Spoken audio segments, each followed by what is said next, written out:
So friends, in the earlier video we discussed the meaning of inflation, right? So what is inflation? Inflation is persistent, appreciable and general upward movement in the prices of goods and services. It is calculated on year to year basis. It can be calculated on the producer level, consumer level and wholesale price level, and it has a direct impact upon the purchasing power of the currency. Now in this lesson we will discuss what are the different causes of inflation. So first I will give you 30 seconds to think about what are the different causes of inflation. So I will recommend open one notebook and write down the points that come to your mind.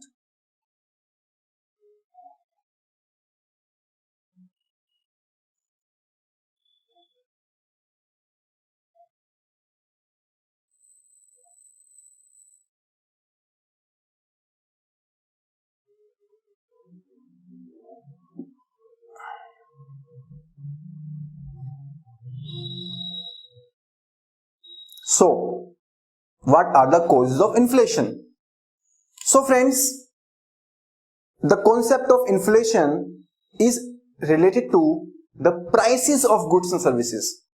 So it deals with the prices of goods and services.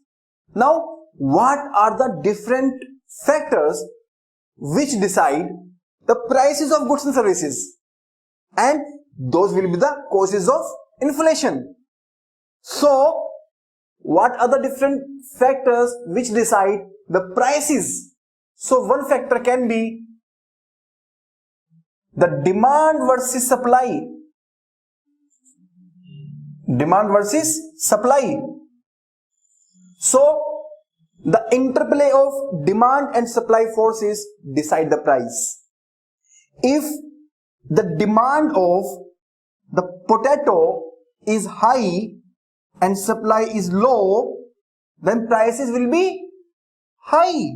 The prices will be high.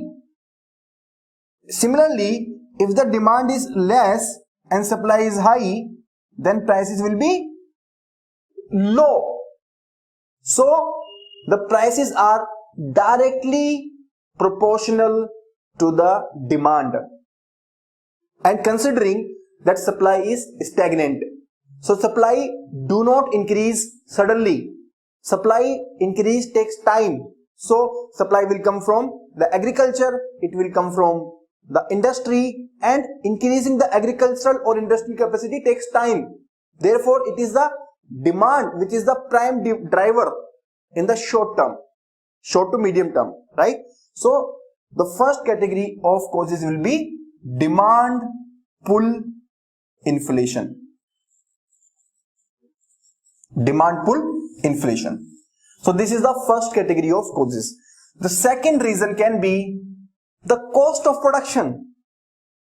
So the cost of production also decides what will be the price, right? So second is the cost push inflation, right? This is the second category. And third category can be the structural factors.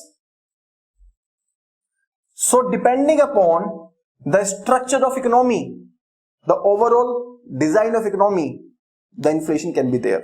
Now we will discuss each of these in detail, right?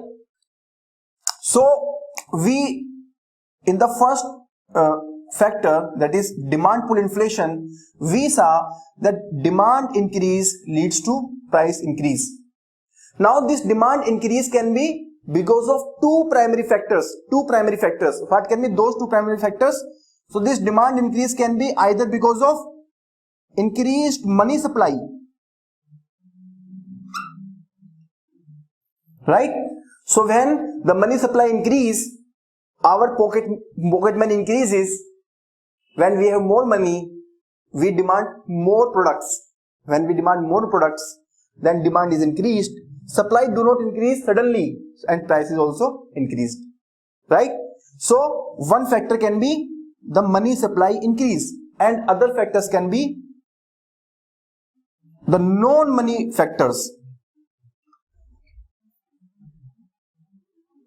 Now coming to the first point, that is money supply. So money supply can be increased by way of different factors. So what can be the different wayouts through which the money supply in the economy can be increased? So the money supply can be increased first of all because of the general economic growth, and because of the general economic growth, the income of the people, the per capita income rises, and when the per capita income rises, they demand more goods and services. So this can be the first reason. Another reason for increase in personal income can be because of the government increment in the salary. For example, the 7th pay commission paid high salaries to the government employees. So first is the personal income growth. The another factor can be high government expenditure. So the government can also spend high amount at certain times, and this can be in the form of direct benefit transfer. This can be in the form of other subsidies. So when the government is spending more amount, that money comes into the economy, and when that money comes into the economy, then there is more demand and more prices. So second factor can be the government related factors. Third, the Reserve Bank of India, it can decrease the interest rate, and when the interest rate are decreased, when the cost of borrowing is decreased, there is more demand of money, and more money comes out into the economy. So with the decreased cost of interest, the money supply also increases. So this can be the monetary factor. Next, the money can come from the foreign countries, and from the foreign countries it can come in the form of capital flows like FDI, right? So till 2008, Indian economy used to receive huge amount of foreign direct investment, and that increased the overall supply of money in the economy, leading to the high demand and high prices. What can be the other source? The other source can be because of the high exports. When we do more exports, then it automatically leads to more amount of money coming into the Indian economy, and that increases the demand and ultimate prices. So the foreign countries can also bring out the money, right? So the four sources: first is the personal income, then government, then RBI, and finally the foreign countries. So these are the reasons why money supply increases in the economy. Apart from that, there is one more source, that is more black money. When there is more black money in the market, then also the inflation becomes high. So we can see that after November 16, when demonetization was done and black money in the Indian economy came down, the inflation is also low. So high the black money, high the inflation. Low the black money, low the inflation, right? Now coming to the non-money factors which increase the demand. So can you think of few factors? So such factors can be population growth rate is very, very high, especially in the underdeveloped countries and developing countries where the population growth rate is very, very high. So population growth rate is higher than the growth rate of supply, and because of that the demand increases. Another reason can be the change in the taste or preference. Can you give the example? The change in the taste can be in the form of, for example, in India, as the income of the people are rising, the people are demanding more nutritious food. They are demanding more milk, more pulses, more meat products and other nutritional products. So the prices of cereals are rising at much lower rate compared to the other nutritious items. So this is the example of change in the taste or change in the preference. So I hope that this demand pull inflation is clear to you. Now coming to the cost push inflation. So cost, this cost, what is the meaning of cost? This cost basically means the payment that we do to the factors of production,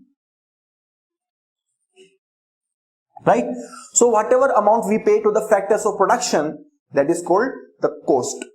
So why the cost will increase at all? The cost will increase when we pay more amount to the factors of production. So for example, this category will be called increase in the input prices, right? So for example, the first factor of production, that is wages. The labor charges the wages. So when the wages increase because of maybe low supply of labor, because of the increase in the minimum wages by the government, as the wages increase, the cost also increase. Another factor can be the land, and land means rent. The rent of the land will increase. For example, when the industries shifted from the capital of Delhi to the nearby cities, for example, Gurgaon, Ghaziabad, Noida, Faridabad, then the prices of those property in the associated cities, they increased, and rent also increased. So the cost of production of industries also increased, right? So this can be the another reason. Then interest cost. When the interest cost is increasing, the inflation is also increasing. When the cost of borrowing increases, that will increase the cost of production also, right? So this interest is also having a direct impact upon the inflation. And friends, when we were discussing this demand pull inflation, we said that decrease in the interest rate will increase the inflation, and now we are saying increase in the interest rate will increase the inflation. So there is some contradiction. So is it like whether we decrease or increase, everything will have an impact? What is the issue? What is the dilemma? So this dilemma we will discuss in the later part of the discussion. Yes, this is the dilemma. This is the dilemma that government faces, and we will discuss this dilemma in the later part of the discussion. Don't worry about it, right? So we have seen wages, we have seen rent, we have seen interest. Then another factor can be the raw material.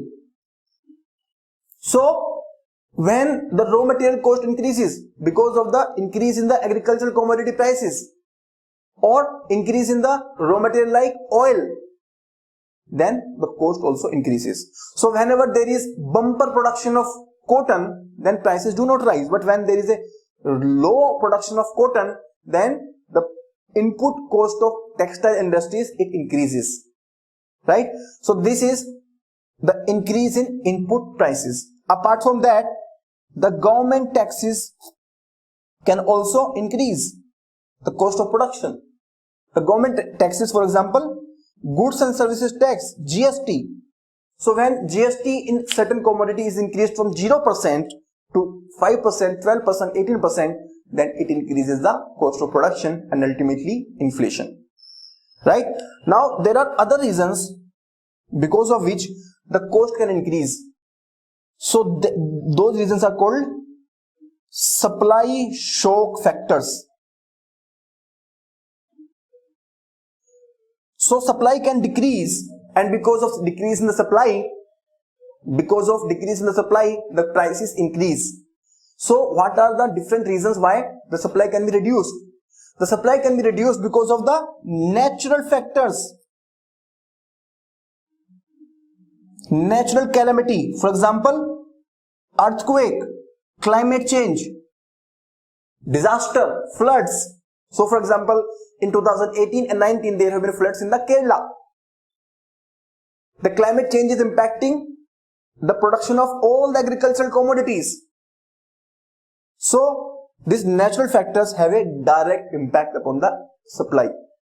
Then it can be man-made factors also, artificial. Can you give the example of artificial factors? The artificial factors can be, for example, hoarding or overstocking. Hoarding or overstocking so that those products can be sold in the time of short supply. Or it can be the global factors. For example, this Syria crisis has led to the rise in the crude oil prices at many times in the recent years. So these global factors also impact the supply. Another reason can be, another man-made reason can be industrial disputes or industrial strikes. Industrial disputes or industrial strike. So these are the supply shock factors. So in the cost push, we have seen increase in the input price, government taxes and supply shock factors. Finally, coming to the structural factors. So structure, what is the meaning of a structure? A structure basically means the efficiency of different sectors of economy like agriculture, infrastructure, industry.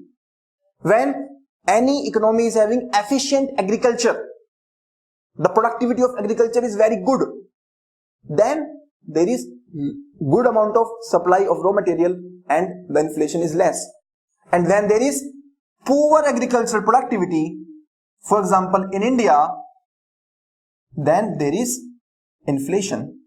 Or when there is poor infrastructure, for example road, railway, inland waterway, airways, all these infrastructure are very, very poor because of historical and other factors, then it increases the logistics cost.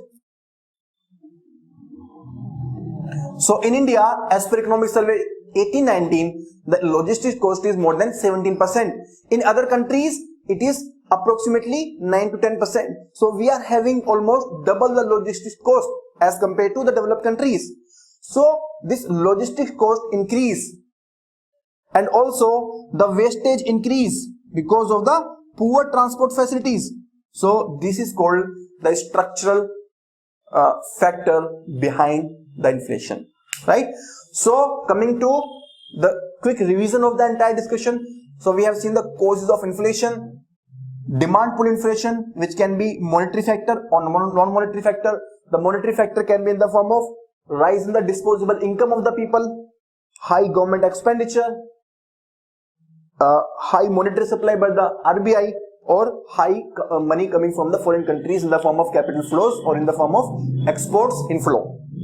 Then there can be cost push inflation, which can be because of increase in the input prices, or it can be because of increase in the government taxes, or it can be because of the supply shock factors. And finally, there can be structural factors, right? So we have discussed the causes of inflation. Now in the next video, we will discuss what are the different types of inflation. Thank you very much.